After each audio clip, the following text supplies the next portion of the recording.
నమస్తే. చెప్పే బాబా ఇట్లొచ్చావు. నీకోసం వచ్చిండ్రా. ఏందే ముచ్చట? అదే కోడల గురించి మాట్లాడదామనరా. ఏం మాట్లాడతాయో పోయిన దాని గురించి. అరే గట్లాంటి ఎట్లరా? ఏం చేద్దామే మరి? చిన్న పిల్లు ఉన్నది కదరా. చిన్న పిల్ల ఉంటే ఏంది బాబాయ్? నా బిడ్డ నేను చాలుకోలేనా? నాకు బరువా?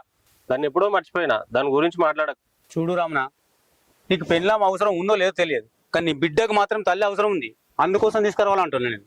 అది కాదు బాబాయ్, అదేమన్నా అవ్వగారింటికి పోయినా అదే తీసుకురానికి? అది నువ్వు పట్టుకొని లేచిపోయింది. అది నేను ఎట్లా తీసుకురావాలి?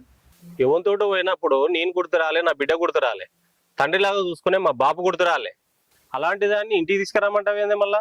అలాంటి దాన్ని తీసుకొచ్చి చూడొద్దు, దాంతో సంసారం వద్దు. అటువంటి దాని గురించి మాట్లాడకు, సరేనా?